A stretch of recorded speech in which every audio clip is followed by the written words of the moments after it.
Bom dia, sejam bem-vindos ao Espaço Flipossinhos, aqui no Flipossos 2020 virtual.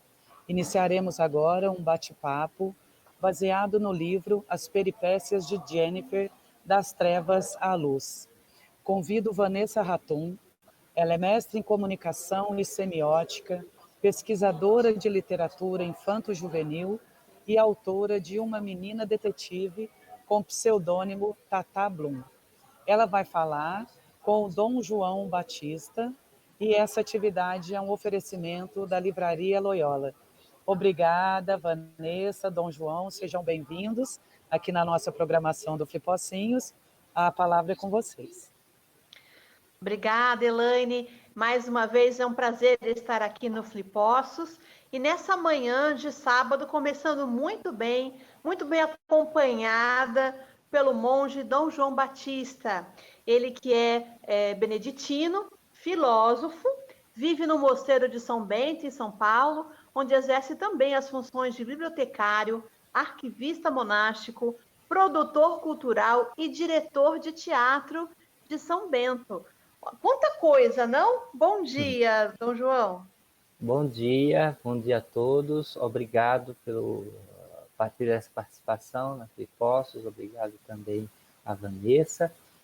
Eu sou aí, tenho um bocado de atribuições, não é? Mas eu sou monge, né? Esse é a principal. Sou monge beneditino aqui do Mosteiro de São Bento de São Paulo, aqui bem no centro da cidade, dessa maior cidade, né? Brasileira. Sim. E a gente vai conversar hoje sobre essa obra maravilhosa, As Peripécias de Jennifer, da Edições Loyola, pelo selo Fons Sapiente, né? Sapientiae, latim, Sapiente. Fons Sapientiae, fonte da sabedoria. Olha só, e nós temos o prefácio da Ziza Fernandes, foi escrito por Dom João Batista Barbosa Neto, que é um jovem monge, eu considero assim, né? Não só de idade, como de espírito. E a gente vai conhecer um pouquinho mais sobre essa vida do mosteiro, sobre a obra, que ela eu digo assim, ela é para adultos, para jovens e pode ser também para criança, porque se o pai souber contar, se o pai souber conduzir o livro, é uma excelente forma de estar trazendo as reflexões, mesmo para o mundo infantil. Muito adequado, é um livro leve, porém muito profundo. E essa metáfora é maravilhosa. Então, vamos começar batendo um papo, falando sobre um pouquinho sobre o mosteiro, que tem essa áurea, né, desse lugar misterioso, místico, um lugar de paz. Essa ideia geral que a gente tem dos monges, né, são pessoas mais mais sérias, mais velhas, mais sisudas, que a gente acredita que elas se isolam para buscar a Deus. Como surgiu na sua vocação como monge, mas a ideia de ser escritor? E é dessa forma que o senhor leva a palavra de Deus? Sim, eu sou cristão, né? E a gente sabe, né, que todo cristão tem a missão, né? Não importa se é a hierarquia, né? Se é sacerdote, se é religioso, religiosa, nós temos a missão de levar a palavra de Deus. Eu sou bibliotecário, né, aqui do mosteiro, né? E eu sempre estive, né, também desde criança, no meio dos livros, assim. E eu também sempre tive uma atividade assim de contato externo com as pessoas, de um modo mais ativo, né? Bem mais atuante, né, do que outros, atuante no sentido para o público externo. E eu criei um blog, né, aqui já faz um tempo, não existe mais, e que aí eu sempre escrevia nesse blog alguns artigos, curiosidades, e foi a partir daí que começou essa questão de escrever para, a partir do que eu escrevo, essa pregação, né, por meio da leitura.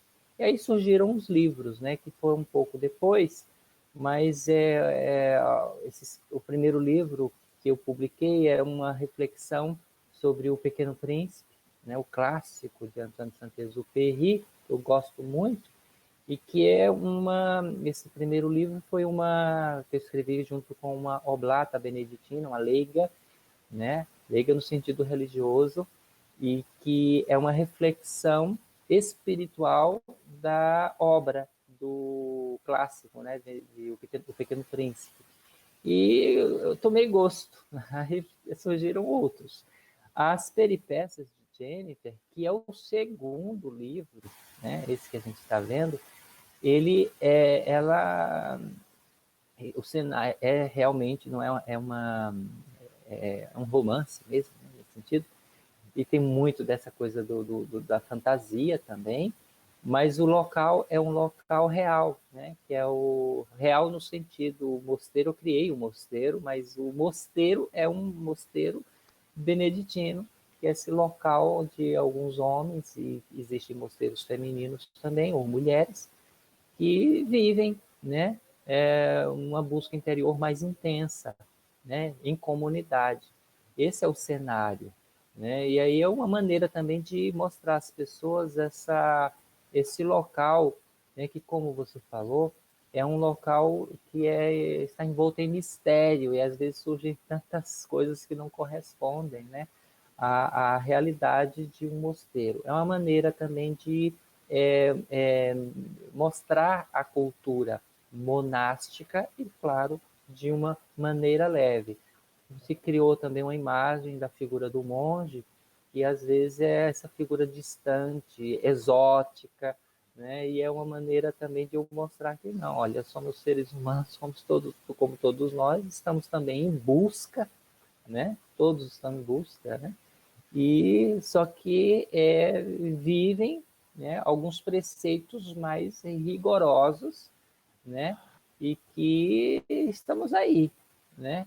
E para nossa cultura aqui brasileira, o mosteiro é muito mais distante, né? Porque não existem muitos mosteiros no Brasil, né? Na Europa tem muitos, né?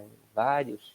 Tanto que esse mosteiro da história é um mosteiro que está lá na Áustria, né?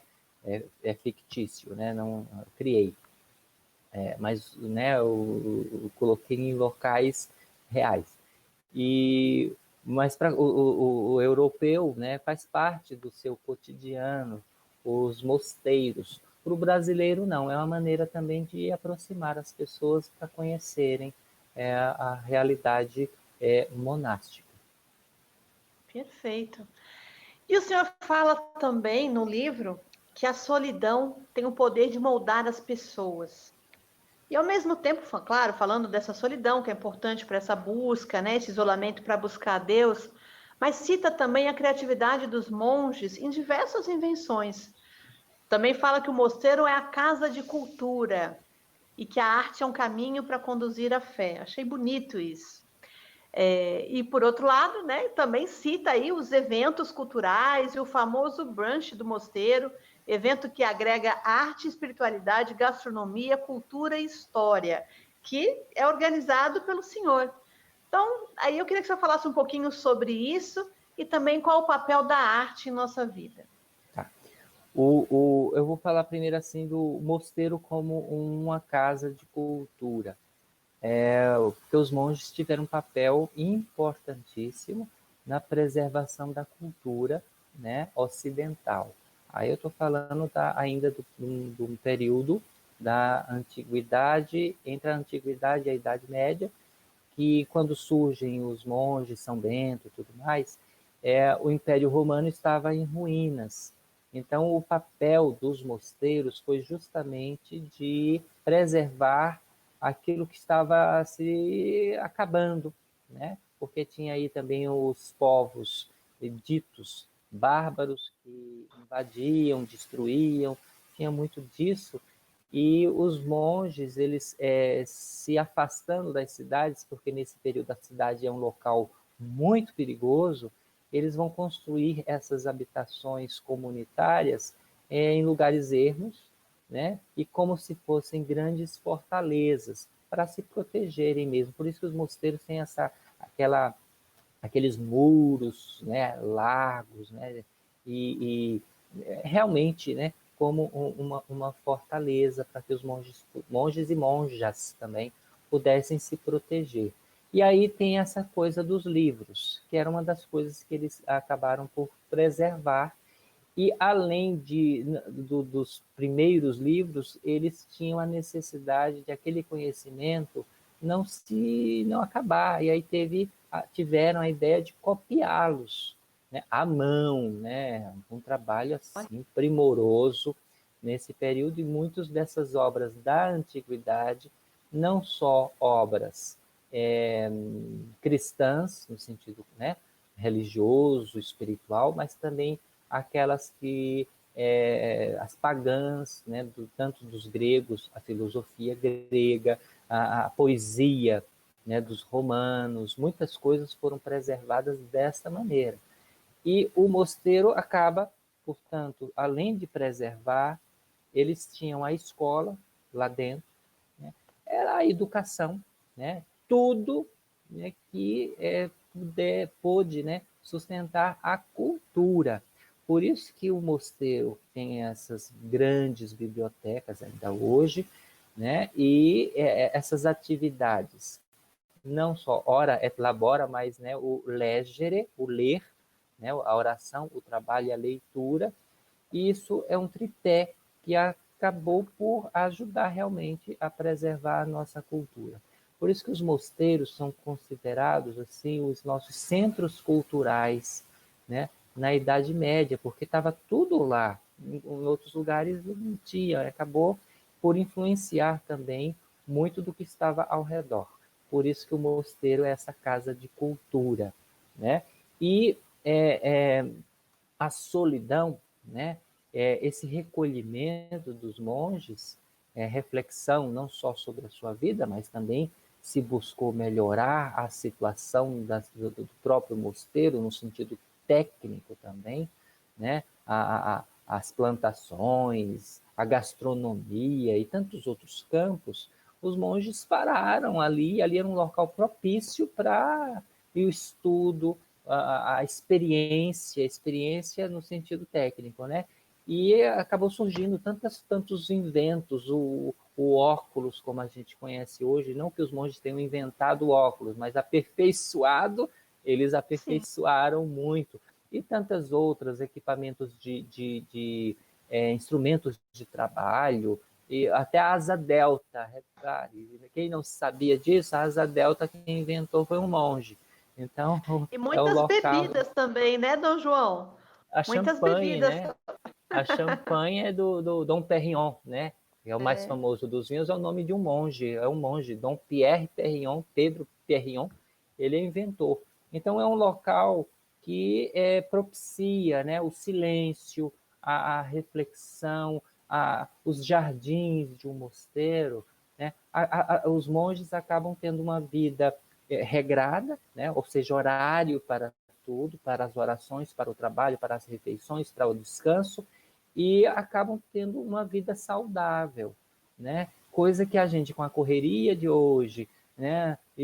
Sabe, e comer de qualquer jeito, de qualquer coisa, aí acaba aparecendo as coisas desagradáveis no corpo, mas também na mente, na alma também. Então, por isso que essa vida no mosteiro acaba por ser uma vida mais saudável, né? Ao menos se busca isso, né? E por isso que existe até um livro aqui com um título bem assim propício nessa fala, porque os monges vivem mais, né? Porque se verificou nos cemitérios monásticos que lá nas lápides havia monges que viviam 90, sempre mais de 80 anos, claro, um ou outro caso muito raro de um monge ter morrido muito jovem.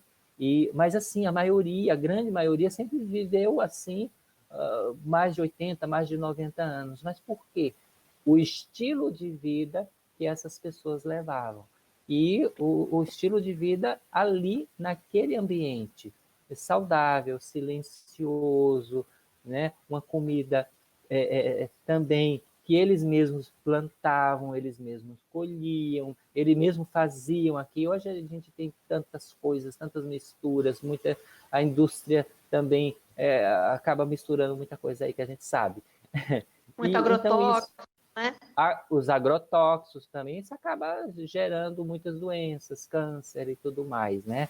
E, bom, então é isso. Agora, a solidão, aí, claro, que tem a possibilidade para essa criatividade, mas também é por uma questão também, claro, espiritual, religiosa, que é um problema, se tornou um problema porque se transmitiu, a mídia transmitiu muito isso através da própria literatura, né, da televisão, hoje internet, e que a solidão é uma coisa negativa, é ruim.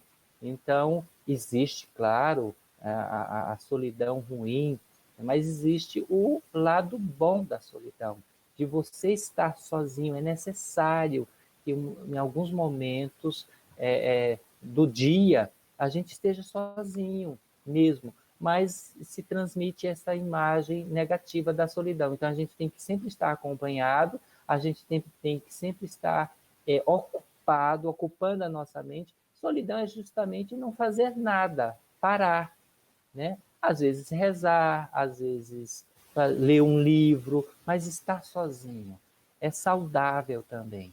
Mas aí as pessoas, quando estão sozinhas, já tem aquele sentido da tristeza, da depressão. Então não pode ficar sozinho, ele pode ter pensamentos muito negativos e aí gera realmente problemas muito mais sérios depois.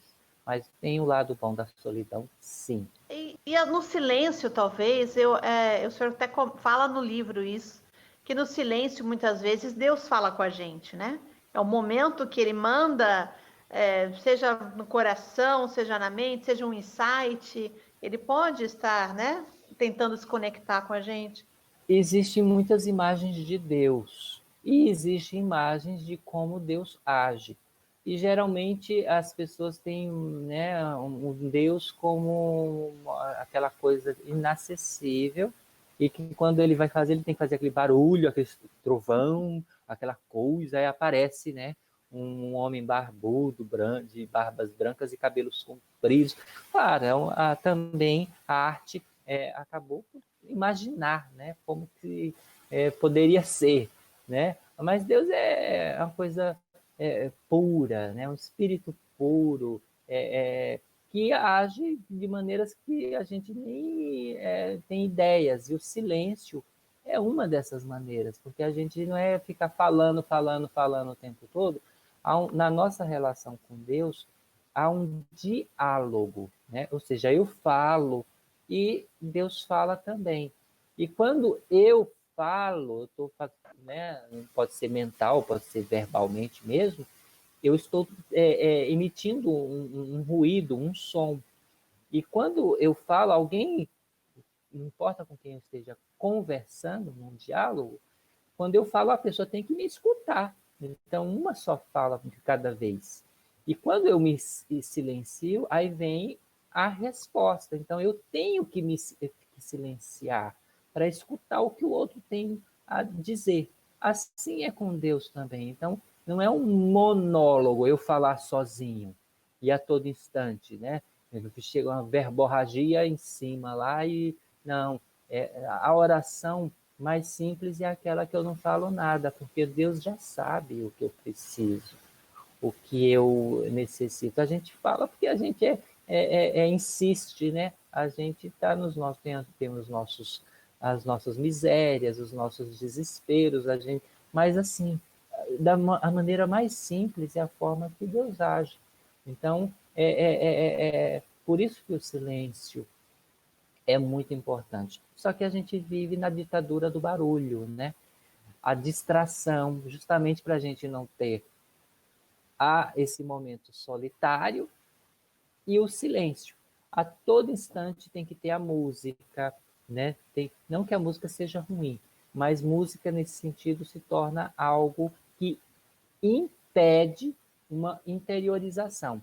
nas igrejas mesmo, já que eu sou religioso.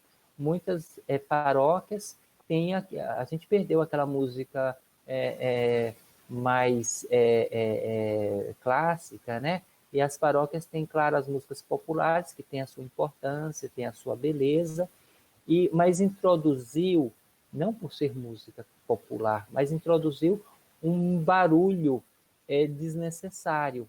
Ou seja, não tem nem na missa, em muitas missas, né, o momento de silêncio para que as pessoas possam se interiorizar, que são obrigatórios. A rubrica está lá, né? Os padres parece que não estão mais sabendo, né, como lidar com isso, e no momento de silêncio entra um estribrilho, entra o teclado, entra alguma coisa. Era um momento realmente de silêncio. E esse barulho, essa música, na hora errada, acaba por, infelizmente, não ajudar na interiorização. Acaba distraindo, se torna festa, oba-oba, música para emocionar, mas interiorizar de verdade, ela não alcança isso, não traz. Perfeito. Vamos falar então um pouquinho das peripécias de Jennifer, né? Porque o livro eu achei muito interessante, que ele é baseado em fatos reais. Ele conta ali a história de pessoas com fictícias, né? Nomes fictícios, mas também tem alguns temas, assim, algumas coisas imaginárias, né? Repletos de simbologia, como por exemplo, eu queria até perguntar como é que surgiu a inspiração para falar de uma ratinha chamada Jennifer, e sai da escuridão da sua toca para se encontrar com um monge no jardim lá do mosteiro e conhecer a luz. Isso está relacionado com a busca de Deus pelo homem? Estou com a ratinha aqui, Jenny, que é para eu contar para as crianças, eu sempre, né? Olha a ratinha! Ela faz barulhinho também. Olha, eu quando iniciei quando comecei a escrever, eu estava pensando nas crianças, né? Só que eu não consegui, né? Depois eu fiz um curso, né, para escrever. Eu comecei a escrever, ele ficou muito, muito, muito filosófico, muito profundo, uma leitura para as crianças um pouco mais difícil, né? Ela se tornou um livro alcança as crianças se os pais contarem. Para as crianças lerem diretamente é difícil, né? Mas se tornou um livro assim para todas as idades. E o mosteiro, além daquilo que eu falei, foi o local escolhido, é o local onde eu vivo. Então, para mim foi muito fácil, né, falar deste lugar. Esse mosteiro é um mosteiro, o local, né, é um mosteiro, né? Não, o que se vive no mosteiro, o que está no livro, acontece praticamente em todos os mosteiros, são personagens possíveis, eles não são reais como biografias. Os casos características deles, talvez não, foram inspirados em pessoas que eu conheci. E em todos os personagens, tem um pouquinho de mim. Eu estou em todos eles, né? De alguma maneira, de uma pincelada, acabei depois, nossa, estou falando demais de mim. E as pessoas realmente, as que leram, me enviam mensagens, pessoas que eu conheci, que eu conheço, pessoas que não conheço, mas que acabou ajudando e se aproximando de mim. Elas perguntam, é você aquele, né? Aquele personagem, por exemplo, tem o ator, né, que eu fiz teatro também. Tem um ator, né, que se tornou monge, né? E tem alguns desses capítulos eu aproveito para falar de uma questão, me utilizando daquele personagem monge. Eu falo da vida de monges, né? E esse mosteiro é como se fosse um mosteiro internacional. Nenhum dos monges é daquele lugar onde está o mosteiro. Um veio dos Estados Unidos, outro veio do Iraque, que é um convertido, né, muçulmano, e outro veio de, todo mundo veio de algum lugar. E a Jennifer, que é a personagem principal, a ratinha, aí já é vem esse lado da fantasia, ela é também uma espectadora, porque ela, como leitor, ela está vendo esse monge, ela pergunta o que é que ele é, o que é que ele faz, né? E ela questiona algumas coisas desses monges, e aí eu acabo, sim, mostrando que os monges, né? Algumas pessoas têm um monge como já um santo, uma pessoa, né, que está mais perto de Deus. Ele não, ele tá em busca, coitado, também, mas ele tem as suas falhas, suas coisas, suas misérias, suas É um ser tristezas. humano, né, irmão Dom É João? um É um ser ser humano. humano. Quando a gente vê aí alguns padres, né, que a gente tem aí figuras muito famosas de padres, né, como o padre Marcelo Rossi, o padre Fábio de Mello, que revelaram, né, que tiveram problemas sérios, né, de depressão, né, de tristeza profunda, que é inerente, o sofrimento é inerente à vida humana.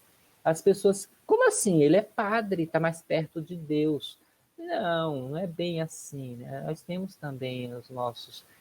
A gente pode padecer, como todas as demais pessoas, também podemos passar por esse tipo. E eles ou superaram ou estão superando, estão lidando da forma como podem com essa situação. Assim também, pode ser assim também com os monges, as monjas. Essas pessoas também sofrem, essas pessoas também choram, essas pessoas questionam a existência de Deus, que faz parte do nosso aparato cognitivo, né? A gente duvida das coisas e é duvidando que a gente chega à verdade, não é?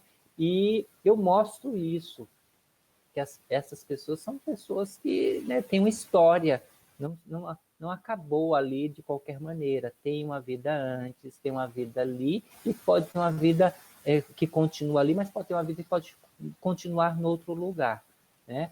E foi muito bom isso, que as pessoas conseguiram perceber que existe um mundo muito parecido com o mundo fora do mosteiro, no sentido pessoal, no sentido humano, porque é como se os monges já fossem, né, os eleitos, né, os anjos.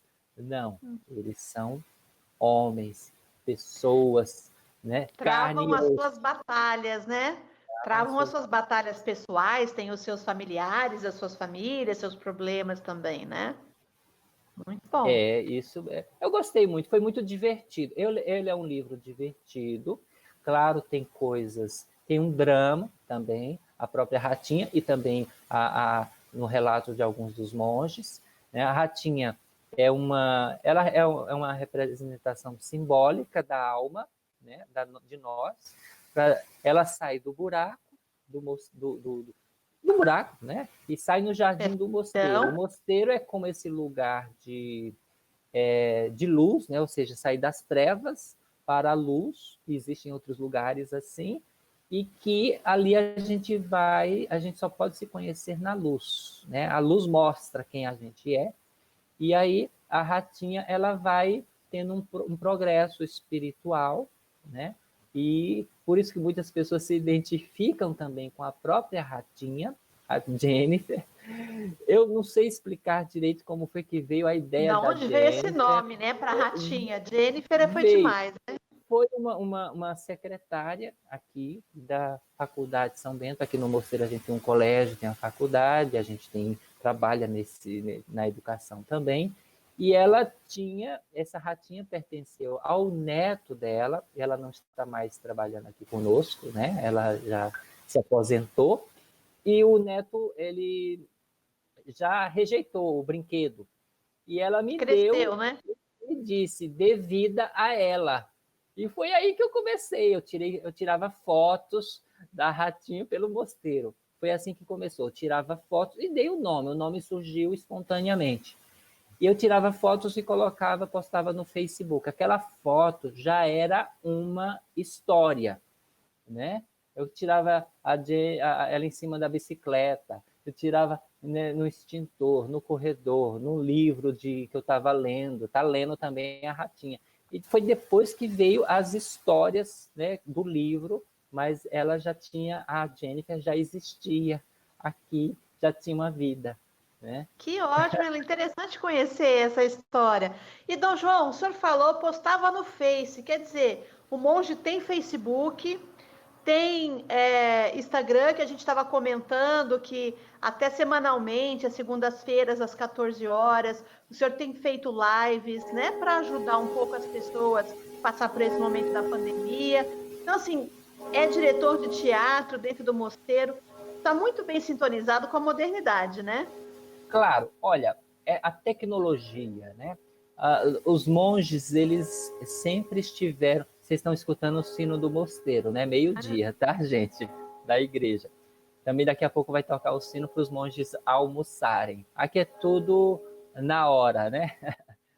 E, assim, a tecnologia, o mosteiro né? Um local. Eu estou falando o mosteiro, né? Não esse mosteiro que propicia, que ajudou, né, nas inovações tecnológicas ao longo da história. Então, os monges sempre estiveram acompanhando as inovações que surgiram também, mesmo que tenham surgido fora, obviamente, mas que isso trouxesse, ajudasse, né, na vida e no trato com até as pessoas externas. Porque a gente tem uma imagem do monge também, uma imagem muito equivocada do monge como ele trancafiado dentro do mosteiro.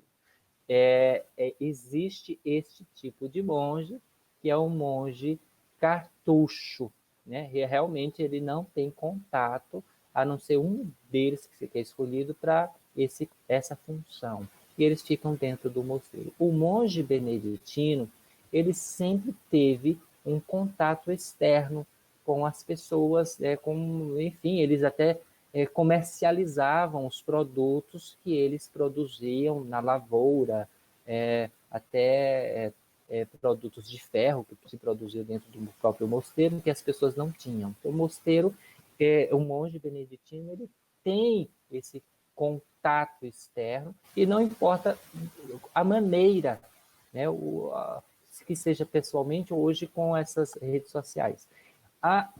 Então, em muitos mosteiros, estão nas redes sociais, os mosteiros do mundo todo, porque tem que estar, hoje em dia, né, para a gente, principalmente num momento como esse, transmitindo as nossas missas, que ficou fechado o mosteiro por muito tempo, as pessoas não podiam entrar, né, participar da missa, aqui sempre, além de ser um local central, é um prédio histórico, tem muitos turistas que vêm, turístico também. Então, temos que nos relacionar de uma outra maneira agora. E as redes sociais ajudaram a muitos mosteiros, a muitas pessoas, né, nesse sentido. Então, o Mosteiro de São Bento está nas redes sociais, o Facebook também, e alguns monges pessoalmente também têm suas contas, né, em algumas dessas redes sociais, no Twitter. Eu pessoalmente tenho só no Facebook e no Instagram. E é uma maneira também, aí tem aquilo, né? O uso, a maneira como cada um usa, o manejo, porque como é que você está utilizando essas redes. Imagina-se, né, que um sacerdote, um monge, uma religiosa ou uma instituição religiosa utilize esses meios para transmitir a palavra de Deus, né? Se aproximar das pessoas, né? Porque poder levar a palavra. Usando uma linguagem também religiosa, o diabo sabe utilizar muito bem, né? Até melhor se a gente, né, for pensar. Então a gente também tem que... Onde é que as pessoas estão? As pessoas estão nas redes sociais, estão vendo, estão se divertindo, estão transmitindo as suas alegrias, suas tristezas, estão vendendo, né, seus produtos, estão lá mostrando a sua cara, e também essas pessoas precisam da palavra de Deus, dessa luz que a gente está pregando. Então, eu brinco também, mas eu coloco a Jennifer, né? Estava lá no Facebook, ela tá também ainda. Ela tem uma página própria, tá? No Facebook. Olha, gente, a Jennifer, eu vou ficar amiga dela no Facebook. Tá lá. Chama a Jennifer, as peripécias de Jennifer mesmo. De Jennifer, até porque o mosteiro com o beneditino, aliás, o mosteiro de São Bento com o canto gregoriano já é uma coisa de tocar o coração. É maravilhoso. Se isso não é ficar um pouquinho mais próximo de Deus, eu não sei o que é, porque a música também gregoriana ela nos eleva, né? Mas eu acho bem interessante para a gente pegar o gancho do livro. Como eu disse, eu li, né? Me apaixonei, porque ele tem diversas frases, são frases que com certeza nós já ouvimos, mas dentro do contexto do livro, Dom João, ele faz um sentido tão mais profundo, sabe? Ele realmente toca o nosso coração. E eu tenho certeza que ela é muito bela pela simplicidade, ao mesmo tempo que ela consegue aprofundar e tocar o nosso coração. Então, eu queria elogiar e falar um pouquinho, porque o senhor fala no livro das difíceis escolhas que nós temos que fazer na vida, do medo que a gente tem, que é muito natural, o medo da mudança, das dificuldades que todos nós passamos, né? Da busca pela felicidade. Então, assim, eu aqui faço a pergunta, né? Até porque o livro me tocou e eu também tenho os meus momentos de angústia e o livro me fez um bem. Quando buscamos a Deus, estamos realmente buscando a felicidade real? Sim, aquilo que eu falei também, né? Tem imagens de Deus e essas imagens muitas vezes manipuladas por pessoas, grupos e até mesmo por nós mesmos. Deus se tornou nesse nosso mundo um produto também, né? Então as pessoas, todo mundo quer estar bem, quer estar bem. Todo mundo está em busca da felicidade. Todo mundo quer ser feliz. Agora, dá-se o nome de várias maneiras. Quando eu coloquei aqui busca, eu nem concluí, né? Estamos em busca, né? Se a gente busca Deus na nossa concepção religiosa, cristã, nós estamos em busca da felicidade, né? Porque aí tem, né, as frases, os versículos evangélicos, né? Bem-aventurados é felizes, né? A mesma coisa. E bem-aventurados são os santos, né? Os santos são as pessoas que estão diante, né, de Deus, ou seja, é a felicidade eterna, que a gente também não sabe dizer o que é isso, uma coisa que é muito difícil, né, para a gente compreender o que é a felicidade eterna, é estar diante de Deus. E o que é estar diante de Deus eternamente? Aí a gente começa a empacar, né? E aí como é que se explica isso? Bom, mas apesar dessa dificuldade, a gente sabe que é algo assim, o bom, pega esse bom que a gente vive até passageiro e é esse bom passageiro que não passa. É isso. E aí tem esse Deus, né? Que às vezes a gente que não corresponde, é um Deus que a gente às vezes também adere a ele, querendo que seja daquele jeito também, conforme as nossas condições, necessidades e tudo mais. Mas às vezes a gente se esquece que estamos aqui de passagem, todos nós, né? Ninguém vai ficar, né? E a gente tem essa questão da vida eterna, que é justamente estar com Deus. Então a gente, como cristão, a gente ensina que a gente está se preparando para este momento feliz, né, de estar com essa coisa maravilhosa, esse ser, né, que não vai ter dor, não vai ter sofrimento, não vai ter nada, só estar lá diante de Deus. O contrário disso é a tristeza eterna, que eu acredito que uma pessoa em sã consciência não deseje isso. Ninguém, né? Aí seria um problema psicológico, talvez, né? Ninguém quer E ser as ilusões, infeliz. né, Dom João? Muitas Ilusões. ilusões, né? Porque até algumas pessoas têm uma falsa ideia do que é felicidade, aquela felicidade passageira, efêmera, momentânea, né? E eu queria que o senhor comentasse também, que está no seu livro, que fala a importância da gente se manter no caminho que alegra de verdade a nossa alma e a importância de ter os amigos nesse caminho. Os amigos são muito importantes. Quem tem amigos sabe, né? Até um versículo bíblico, acho que é do Eclesiastes, eu agora não lembro, desculpa. Quem encontrou um amigo encontrou um tesouro, né? E a amizade, e mais, Deus é um amigo, é o nosso amigo, o principal, né? Então a gente tem que preservar essa amizade, né? Com amigo a gente conta as nossas coisas, então a gente se abre.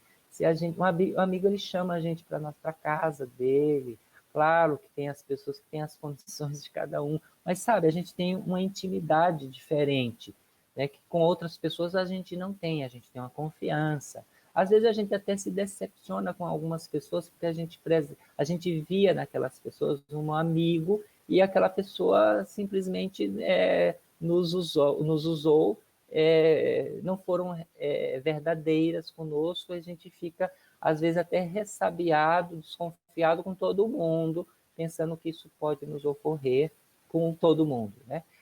E a gente, né, nessa caminhada, né, a gente vai encontrar os obstáculos, todos eles, e que o amigo, ele pode nos ajudar a superar, né? Porque ele vai nos incentivar a não desistir, né? E se, às vezes, quem está de fora vê melhor do que a gente, que às vezes está cego, né? Pela emoção, né? Pelo entusiasmo do momento.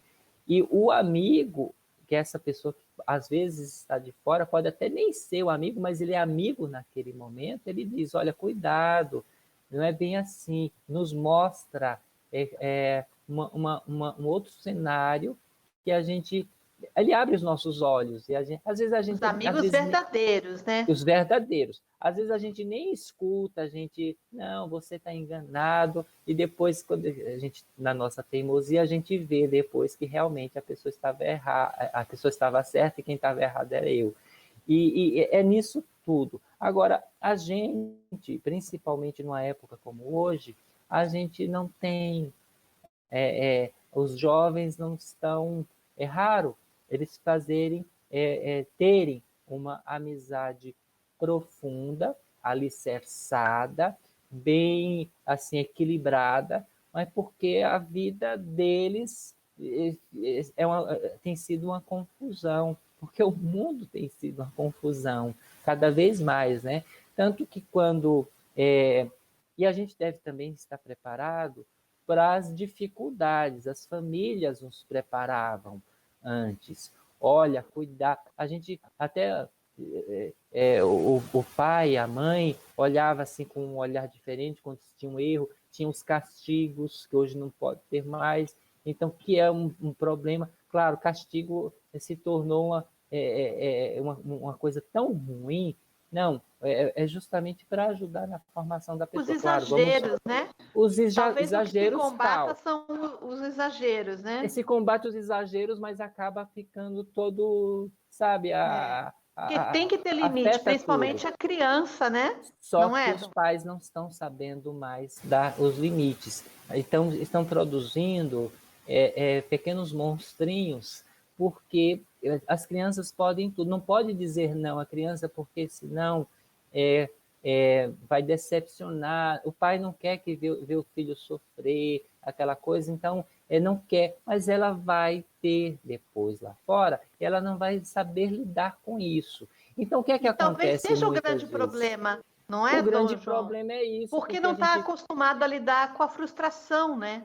coloca numa redoma, então protege tanto a criança que ela acaba crescendo fraca. E nos primeiros obstáculos, nos primeiros sofrimentos, o que é que vai acontecer? Ela não vai saber ir adiante e vai cair aí sim num sofrimento grande. E, por exemplo, um menino, uma menina aí que acaba o primeiro namoro, é o amor da minha vida, não sei viver sem você, ai, te amo, né? E quando acaba isso, o mundo acabou.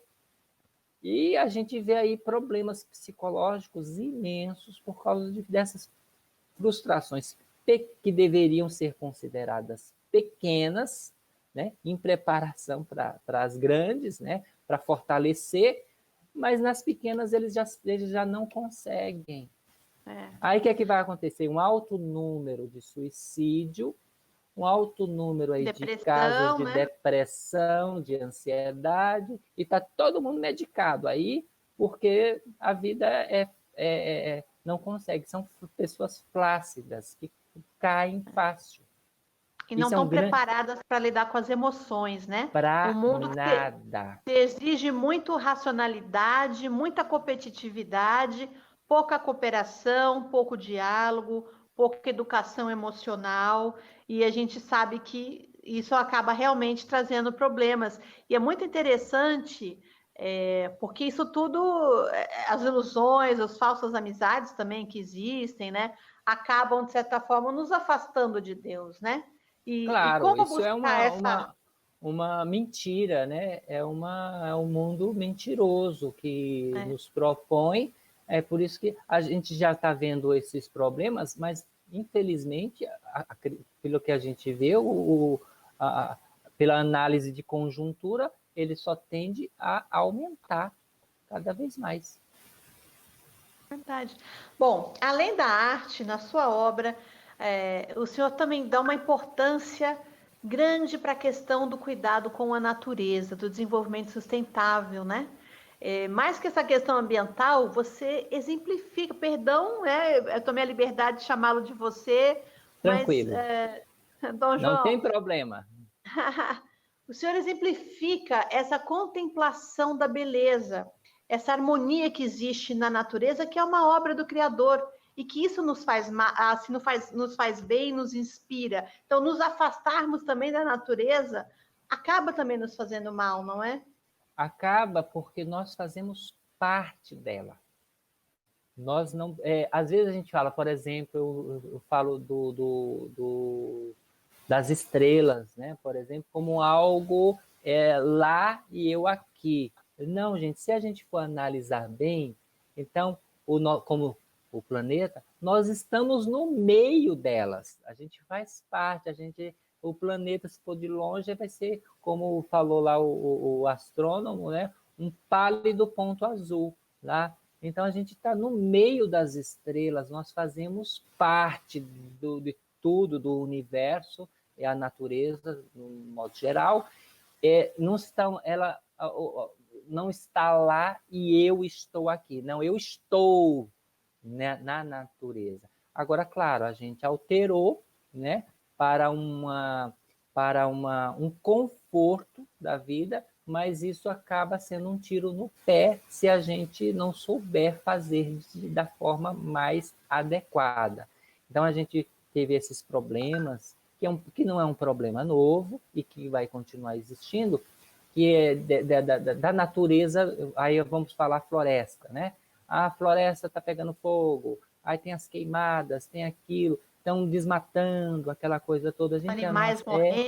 Animais morrendo, ela não está lá e eu estou aqui. Gente, a gente está tudo, tá claro, podemos até falar geograficamente, está lá e eu aqui, mas é tudo, é a nossa casa, como o Papa Francisco falou, é a nossa casa comum. E a nossa casa a gente tem que limpar, a gente tem que arrumar, a gente tem que cuidar bem, para estar muito bem cuidado, para isso sim nos fazer bem, né? Para a nossa vida física, psicológica, espiritual também.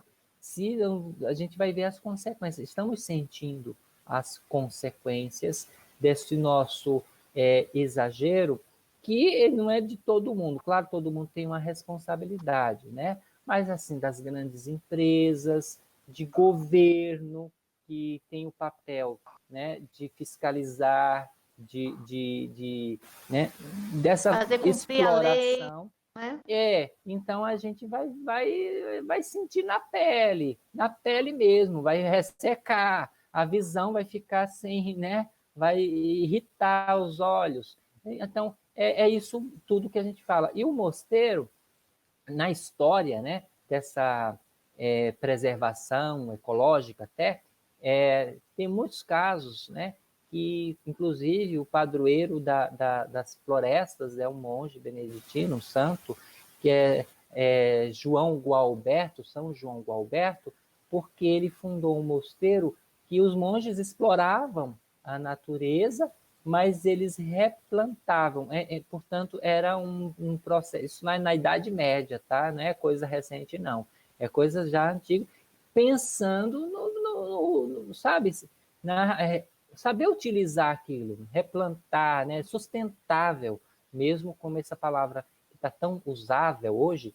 Então, mas é uma utilização consciente da natureza, sem matar ela. Ou seja, matando ela, está matando a nós mesmos. E às vezes É o ar que respiramos, a terra que planta os nossos alimentos, não é? A água que nós vamos beber, então acaba tudo estando interligado, né?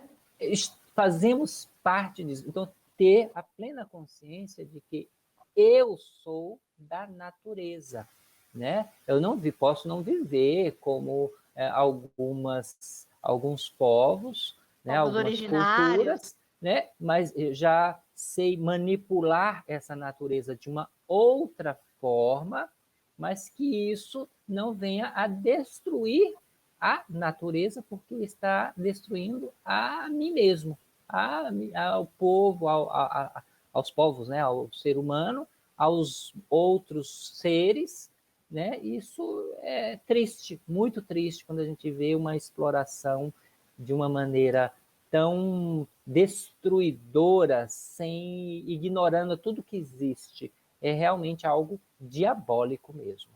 É. Dom João, a gente está chegando aqui no finalzinho da nossa conversa e eu queria que o senhor falasse também, que eu também vi no seu livro, que aliás está na minha cabeceira da cama para poder refletir à noite, às vezes voltar em alguns pontos ali. Eu acho isso importante, né? A gente ter esse momento de silêncio, de reflexão, de introspecção.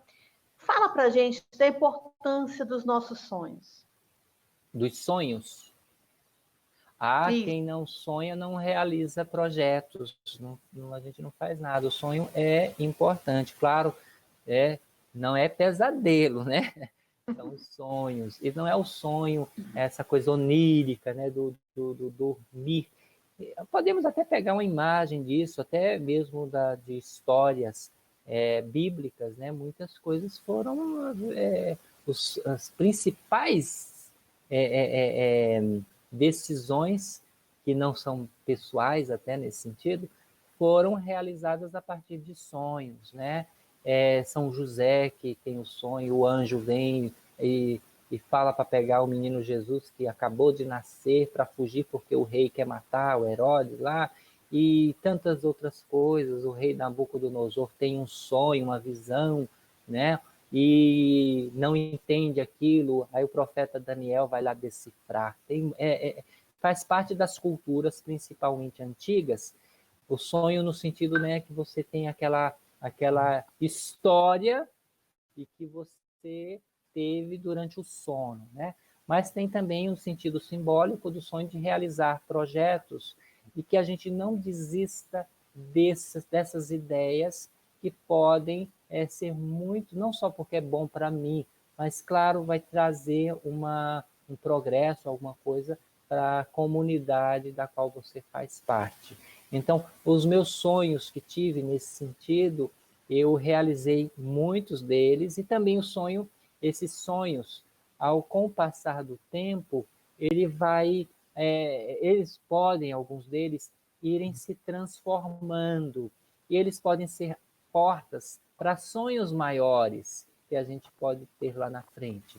Então, não deixar de sonhar e nem ter essa vida sonhadora. Não é que a gente não viva com os pés no chão, mas não perder este lado sabe, até mesmo da fantasia, né? Na arte, na cultura, que tem esse papel também de trazer uma reflexão, mas também de a gente realizar muitas coisas, que a nossa vida seja como uma dança, e que a gente, em alguns momentos, vai ter os ritmos vão mudar, e que a gente saiba dançar todos eles. Porque, olha, realmente, se a gente for utilizando essa imagem, ela é uma dança, e a bailarina o bailarino, mesmo sem conseguir mais mexer suas pernas, dentro eles continuam bailarina e bailarino. Então, que a gente não pare de dançar, não pare de sonhar. É muito importante essa sua mensagem. Eu queria achar aqui uma frase para deixar até para os nossos telespectadores que estão nos assistindo aqui virtualmente, né? E é bem interessante porque o livro, ele, como eu falei, ele traz ensinamentos que nós já sabemos. Na verdade, eles fazem com que a gente lembre, né? E nos faz Alguns estão refletir. esquecidos, né? A gente tem uma vida nessa pressa, às vezes tão enrijecida com tantas coisas, e a gente precisa, às vezes, relembrar, dar uma chacoalhada aí, acorda, para a gente... Né? Opa, é mesmo, eu estava dormindo e não estava percebendo. Às vezes a gente está como zumbi, muitas pessoas estão como zumbis por aí e falta realmente dar a chacoalhada. Escolhe o lado que você quer. É isso mesmo, eu estou aqui tentando mostrar a nossa ratinha, a Jennifer, né? E é bem interessante que a gente faz toda essa reflexão. Tudo que a gente falou aqui hoje, esse papo que a gente bateu, a gente encontra aqui no livro, com alguns personagens que são monges, né? A própria história da ratinha, da família dela, dos amigos dela, que muitas vezes acham que ela não tem que ir para a luz, que ela tem que continuar nas trevas. Isso ocorre na vida real também, né? Às Porque vezes as pessoas têm um medo da mudança. a mudança, aquele conforto, né? Ai, tá bom aqui, vou ficar. Ai, não vai não, porque a gente não sabe como é que vai ser. Então, a gente se acomoda a ficar ali, né? E tem um outro personagem lá na frente que, às vezes, a gente é águia, mas às vezes a gente age como galinha, a gente não voa, jogam lá, a gente come os milhos que nos dão e a gente não sai para voar para ter, sabe, uma visão mais ampla do mundo. A gente fica ali preso, acomodado por medo, ou a gente esqueceu que a gente é águia e fica agindo como uma coisa que a gente não é. Que é verdade. Então, nós conversamos aqui com o Dom João Batista, que é monge beneditino, autor das Peripécias de Jennifer, Das Trevas à Luz, o percurso de uma conversão. Um livro bem interessante para ser lido e proporcionar uma reflexão, né? E, ao mesmo tempo, eu queria deixar o convite, quando o mosteiro reabrir para o brunch, ele acontece que dia da semana, Dom João? Sempre no último domingo do mês, né? Mas com a pandemia realmente está tudo suspenso. Agora está suspenso. E aí você pode fazer o brunch, vai ter a missa, vai ter o canto gregoriano, né? Quem sabe aí uma reaproximação também importante com a gente, com a nossa espiritualidade, né? Com a luz. E cada um acredita no que quer. Eu gostaria de agradecer o oferecimento da UCESC, né? Pelo espaço Flipocinhos, a livraria Loyola, Edições Loyola, comentar mais uma vez da importância das peripécias de Jennifer, para que a gente possa, principalmente eu acho que para o jovem, né, para aquele adulto que está até nesse momento de pandemia, porque mexe com a gente, não é? Isso, mexeu com todo mundo, com os monges também, mas aquilo que eu falei até para você, para nós que já vivemos uma vida mais reclusa, a gente não teve tanta alteração. As nossas atividades no colégio, faculdade, tudo isso, claro, foram suspensas, muda, mas a nossa vida como monge, aqui não, então não foi tão difícil como com as outras pessoas. Eu quero também aqui, Vanessa, agradecer a você, foi um bate-papo muito gostoso, maravilhoso, foi muito bom te conhecer, a Elaine também, que está aqui conosco, e a todos, a Livraria Loyola, a Edições com Sapiência, o Vitor Tavares e o Rogério Bispo, que nos aproximou aí a Flipossos com essa participação que estou tendo aqui. Uma grande alegria mesmo. E está passando aí na sua telinha o Instagram do Dom João Batista. Então, quem quiser acompanhar, lembrando que na segunda-feira, às 14 horas, é de João Baptista, tem o P mudo, né? Para que possa também ouvir as suas reflexões toda segunda-feira, às 14 horas. Muito obrigada. Obrigada, Elaine. Obrigada, Flipostos. Foi um prazer, Dom João, conhecê-lo um pouquinho melhor, viu? Deus abençoe a todos. Que assim Amém. seja. Nós aqui do Flipostos agradecemos a presença de vocês. Foi, sem dúvida, um bate-papo incrível. Espero encontrar com vocês em breve no presencial. Tá? Tenham um bom final de semana. Boa tarde para vocês. Obrigada. Obrigado. Tchauzinho. Tchau. Obrigada. Gratidão, Dom João. Obrigada. Tchau, Elaine. Obrigada. Obrigada.